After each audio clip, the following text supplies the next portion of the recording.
SMA kerap disebut sebagai masa-masa terindah, baik dalam novel, lagu, maupun film-film.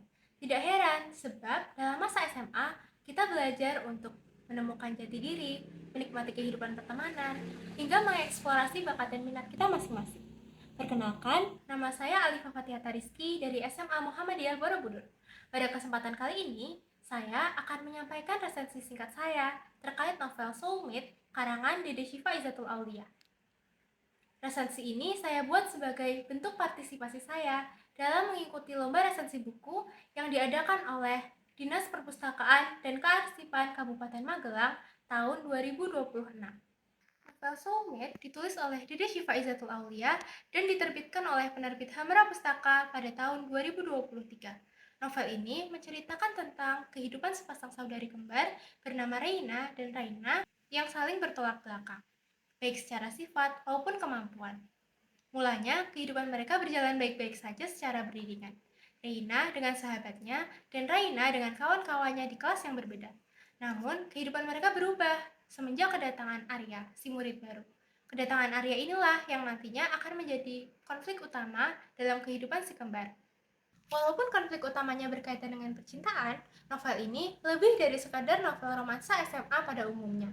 Lantaran isinya lebih sering menyorot hubungan antara Reina dan Raina sebagai saudari dan kehidupan mereka sehari-hari. Meski terlahir kembar, Reina dan Raina memiliki perbedaan sifat dan kemampuan yang sangat mencolok.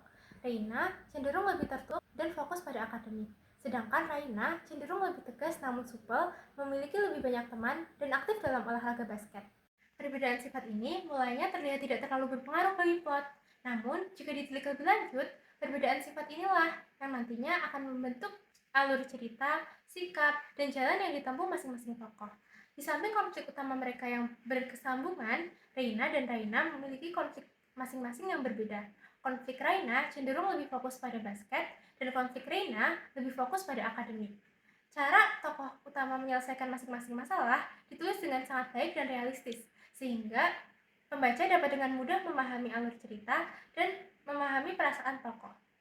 Kelebihan dari novel ini terletak pada gaya bahasanya yang mengalir indah, namun juga sederhana dan menyentuh hati. Selain itu, gaya bahasa ini dapat berubah menjadi santai ketika suasana sedang tenang, sehingga pembaca dapat dengan mudah memaknai setiap babak dalam cerita. Selain itu, terdapat juga kelebihan dari segi konten dan muatan. Tidak hanya menyenangkan dan menggugah semangat, novel ini juga ringan dan syarat akan pesan moral, sehingga cocok dibaca oleh segala kalangan. Namun, terdapat sejumlah hal yang masih menjadi kekurangan dari novel ini. Yang pertama, terdapat frasa berbahasa Inggris yang terdengar janggal karena kesalahan tata bahasa. Salah satu contohnya berbunyi, I believe at you, yang semestinya ditulis sebagai I believe in you. Yang kedua, karakter utama pria yang ditulis terlalu sempurna sehingga nyaris tanpa celah. Dan yang terakhir, akhir yang kontradiktif dengan pesan sang ayah, tokoh utama di awal cerita. Secara keseluruhan, novel ini memberikan kesan yang menyenangkan sehingga cocok dibaca sebagai refreshing. Selain itu, novel ini juga syarat akan pesan moral, seperti kapan kita harus berjuang keras untuk mendapatkan sesuatu, pentingnya bekerja sama, dan pentingnya berusaha dan mencoba hal-hal baru di usia muda. Pesan ini disampaikan secara tersirat dan tersurat di dalam cerita. Novel ini cocok dibaca oleh kalangan remaja karena konflik-konfliknya yang relevan dengan kehidupan remaja. Namun, novel ini juga tidak akan membosankan dan masih bisa dinikmati oleh kaum dewasa.